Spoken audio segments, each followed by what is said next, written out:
Well, the Oklahoma City Thunder, they get a game 4 win on the road, and this one looked like it took absolutely everything for the Oklahoma City to overcome the Dallas Mavericks. And this was on an evening where the Oklahoma City Thunder did not shoot well at all. Free throws kept them in the game, but the Dallas Mavericks didn't shoot well either. So the Oklahoma City Thunder, they get what I would consider to be really good experience tonight, winning a nitty gritty game in the playoffs. You're tied 2-2, coming back to OKC. You now have reclaimed home court advantage. This series really could take a big swing in Oklahoma City's favor, especially if you can capitalize on coming back home in game 5 and taking a 3-2 series lead. But before we quickly dive into a quick recap tonight about what happened in the Oklahoma City Dallas Mavericks game, I need to hear from y'all. So make sure you guys are joining the discussion, jumping down in the comments below, giving me your thoughts on Oklahoma City's big time win tonight. Remember, I even said if Oklahoma City loses this game, they're probably out of it at this point. They don't really have a shot. But the thing that really stuck out to me tonight was the defense on PJ Washington. Oklahoma City, they were not going to lose the physicality match with PJ Washington, and they held him to 7 of 19 shooting and 5 of 11 from 3. And when you watch the game, what is the one thing you noticed tonight that the Thunder really did a lot better on, that we've talked about has been a problem for Oklahoma City this entire time? That is rotating on defense and defending those corner threes. And it really showed tonight where PJ Washington, I'm not going to say he struggled, but he didn't have one of the nights that he's had the past 2 games.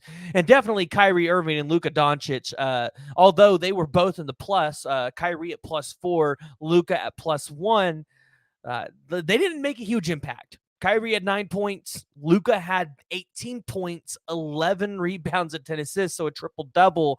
But this is not the Luka that we're accustomed to seeing, and I'm going to be honest, I'm kind of wondering, are we going to see that Luka Doncic in this series where he blows up for 40-plus points and single-handedly takes the Dallas Mavericks to a win? I'm not sure we're going to see that. Luka just looks way too beat up. And honestly, it's kind of sad because if the Thunder go on to win this series, I think there's going to be questions of, well, if Luka was healthy, what would the Thunder Mavericks series look like then? But I can also make the argument, if that was the case, you probably don't have the series you have out of PJ Washington.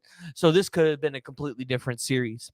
But for Oklahoma City, Chet Holmgren, he did what he needed to tonight, got 18 points, 9 rebounds, 4 blocks. Shai Gilgeous-Alexander, 34 points on 14 of 27 shooting. He realized buckets weren't falling from deep tonight, so he took them from mid-range because he only had 1 attempt from 3, and he missed it. But 6 of 6 from the line, 8 rebounds, 5 assists. He had 2 blocks as well. J-Dub he had a hard time getting it going. 5 of 19 from the field, 14 points. He was +2, but I think Oklahoma City potentially found something with Cason Wallace on the court. I think you found the replacement for Giddey. I think you can start him, but I think you have found your replacement with Cason Wallace, because when Cason Wallace was on the floor, 2 of 2, 6 points. Both of his field goals were from 3. He had 1 block on Kyrie Irving, which was a big block in my opinion. I think Cason Wallace should get more playing time next game with these starters, with this main lineup. Cason Wallace's ability to be able to go out there and defend, I think, is massive. Not to mention, he can hit shots, and he showed that tonight. Additionally, we saw 10 minutes of Jalen Williams, and I think he played really well. 5 rebounds, 3 assists, didn't have any points to go along with his outing. But the defensive side of the ball, Jalen Williams added some physicality for you. Again, if you're not going to play Kenrich Williams with any decent minutes, or you're not going to play Biyombo or Muscala, then you need to give Jalen Williams more minutes, allow him to be more physical. So I'm kind of wondering if Mark found something tonight in this lineup, but I expect Oklahoma City to come back in game 5 in Oklahoma City and shoot better, play better, I expect them to now take a 3-2 series lead. I kind of said it last night, right? If Oklahoma City loses, goes down 3-1, series is over. They might win in Oklahoma City, but they're not come back to Dallas and winning it again. If they win tonight, they probably go up 3-2. You come back to Dallas, and who knows what will happen in that game. But Oklahoma City had a phenomenal night, guys. If you're an Oklahoma City fan, you're happy. Oklahoma City got some really great experience tonight, even when you didn't shoot well. They had 23 of their 24 free throws go down. That's what kept them in the game. So, although sometimes the refs still wanted to make us pull our hair out, they definitely outshot the Dallas Mavericks in the free throw game. I just asked the question, if Luka's allowed to push Dort down and it's not a foul, then why are we calling it on Dort or Shai when they push somebody down? Just saying, call it completely fair.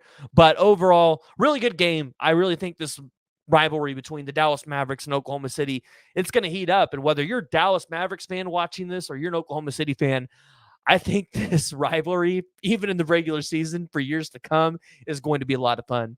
So make sure you're jumping down in the comments below and giving me your thoughts, your opinions. I want to hear from you because this is a big win for the Oklahoma City Thunder.